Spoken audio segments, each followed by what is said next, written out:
और अब बात मध्य प्रदेश के किसानों के लिए मोहन सरकार की एक और बड़ी पहल की। सीएम डॉक्टर मोहन यादव ने राजधानी भोपाल से किसान कल्याण वर्ष का शुभारंभ किया। इस दौरान राजधानी में महा किसान रैली निकाली गई और इस रैली को मुख्यमंत्री ने खुद हरी झंडी दिखाई। साथ ही CM doctor Mohan Yadav tractor पर सवार होकर ट्रैक्टर चलाते हुए भी नजर आए।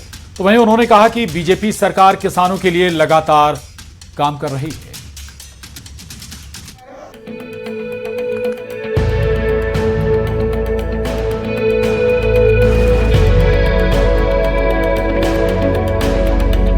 अब मध्य प्रदेश खेती से बिजनेस बनाने की दिशा में एक और कदम आगे बढ़ गया है।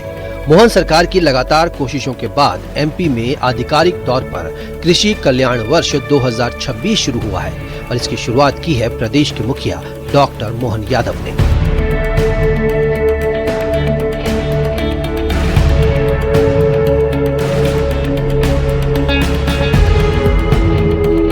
मध्य प्रदेश में खेती को फायदे का बिजनेस बनाने की दिशा में सरकार लंबे समय से कोशिश कर रही है। इसी कड़ी में मोहन सरकार ने 2026 को किसान कल्याण वर्ष के रूप में मनाने का फैसला लिया है। इसकी औपचारिक शुरुआत भोपाल के जम्बूरी मैदान से हुई, जहां मुख्यमंत्री डॉक्टर मोहन यादव राज्य स्तरीय कार्यक्रम का शुभारंभ करने पहुंचे।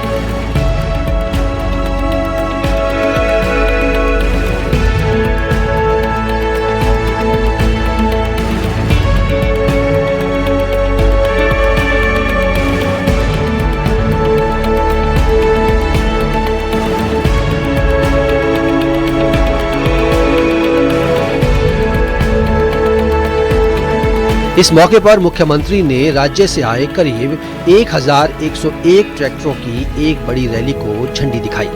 ट्रैक्टर रैली के लिए किसान आरटीओ ऑफिस के पास इकट्ठा हुए, जहां से रैली आगे बढ़ी। रैली और सम्मेलन को देखते हुए राजधानी भोपाल में खास सुरक्षा और ट्रैफिक के इंतजाम किए गए थे।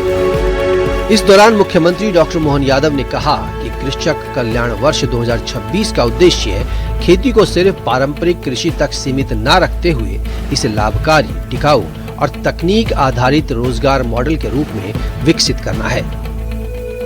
इस सम्मेलन का सबसे बड़ा आकर्षण 1101 ट्रैक्टरों की महा रैली रही, जिसे मुख्यमंत्री ने खुद हरी झंडी दिखाकर रवाना किया। प्रदेश के अलग अलग जिलों से हजारों किसान अपने ट्रैक्टरों के साथ भोपाल पहुंचे। ये रैली सिर्फ एक प्रदर्शन नहीं, बल्कि सरकार की उस सोच का प्रतीक है जिसमें किसान को विकास के केंद्र में रखा गया है।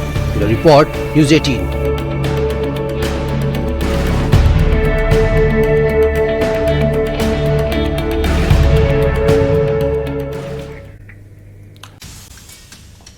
और देश की सनातन चेतना, सैकड़ों साल के इतिहास और स्वाभिमान की स्मृति का आज जीवंत उत्सव है, जो गुजरात के सोमनाथ में प्रधानमंत्री नरेंद्र मोदी की मौजूदगी में मनाया गया।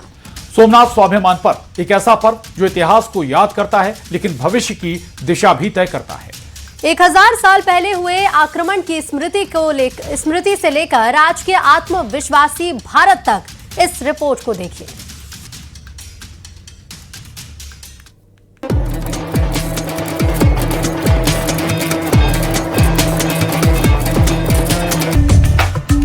सनातन का गर्व, सोमनाथ स्वाभिमान पर्व।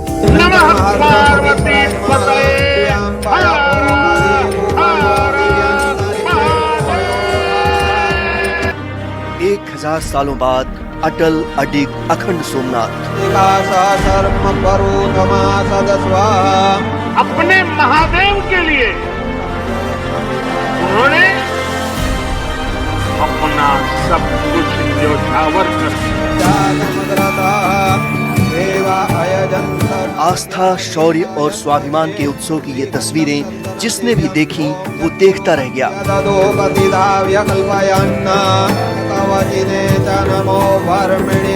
हजारों साल बाद सनातन की जीत का ये जश्न देखकर हर भारतवासी अभिभूत है। प्रधानमंत्री मोदी की मौजूदगी में स्वाभिमान पर्व की ये गौरवशाली तस्वीरें उस इतिहास से संवाद कर रही हैं जिसने लहूलुहान होकर भी आत्मसमर्पण नहीं किया और हर विध्वंस के बाद और अधिक मजबूती से उठ खड़ा हुआ। 1000 साल बाद भी सोमनाथ महादेव के मंदिर पर फहरा रही ध्वजा पूरी सृष्टि का उसका सामर्थ्य क्या है। आज गुजरात का पवित्र सोमनाथ धाम इतिहास, आस्था और स्वाभिमान के संगम का साक्षी बना, जब प्रधानमंत्री मोदी ने सोमनाथ मंदिर में विधिवत पूजा अर्चना की, शिवलिंग पर जल अर्पित किया, फूल चढ़ाए, पंचामृत से अभिषेक किया और करीब 30 मिनट तक मंदिर में साधना में लीन रहे। प्रधानमंत्री मोदी ने शंख सर्किल से शौर्य यात्रा का नेतृत्व किया। करीब 1 किलोमीटर लंबी यात्रा, डमरू की ध्वनि, वीरता, साहस और बलिदान को नमन। इतिहास गवाह है, सोमनाथ टूटा जरूर पर झुका नहीं। सोमनाथ स्वाभिमान पर्व 1000 साल पहले हुए विध्वंस के स्मरण के लिए नहीं, ये पर्व 1000 साल की यात्रा का पर्व है। आज सोमनाथ मंदिर से भारत की गौरव गाथा को पूरी दुनिया ने देखा।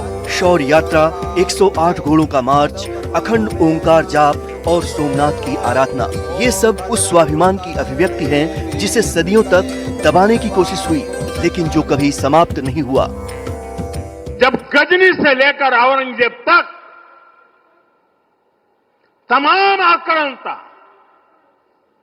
सोमनाथ पर हमला कर रहे थे, तो उन्हें लग रहा था कि उनकी तलवार सनातन सोमनाथ को जीत रही है। सोमनाथ से देश को ये संदेश मिल रहा है कि भारत अपनी सनातन जड़ों, अपने स्वाभिमान और अपनी 1000 वर्षों की ऐतिहासिक चेतना के साथ आगे बढ़ रहा है। प्रधानमंत्री मोदी की मौजूदगी इस 1000 साल की यात्रा को वर्तमान से जोड़ती है।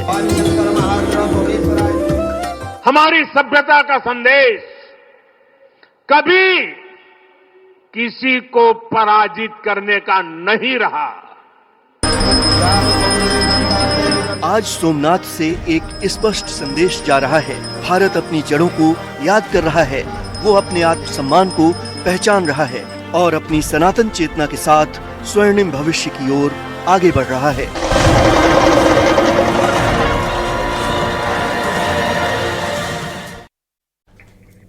और दमोह में अब्दुल अजीज नाम के शख्स को बागेश्वर धाम के पीठाधीश्वर धीरेन्द्र कृष्ण शास्त्री पर अभद्र टिप्पणी करना बेहद महंगा पड़ गया। पुलिस ने सख्त कार्रवाई करते हुए अब्दुल अजीज को गिरफ्तार कर जेल भेज दिया है। दरअसल दमोह के रहने वाले अब्दुल अजीज नाम के शख्स ने अपने फेसबुक अकाउंट पर एक पोस्ट शेयर करते हुए पंडित धीरेन्द्र कृष्ण शास्त्री के खिलाफ निजी अभद्र टिप्पणी की थी। इस पोस्ट में अब्दुल ने बाबा की बहन की शादी में मुस्लिम दोस्त के सहयोग का हवाला देकर बाबा को एहसान फरामोश लिखा था। अब्दुल ने अपने पोस्ट में बाबा को पाखंडी भी लिखा था और कहा था कि जब एक एक पैसे के लिए तरस रहा था तब हिंदुओं को तरस नहीं आया। अब्दुल ने पोस्ट में आगे भी कई बड़ी बातें लिखी। लिखा कि बाबा तेरी नौटंकी ज्यादा दिन चलने वाली नहीं है और बाबा राम रहीम इंतजार कर रहा है।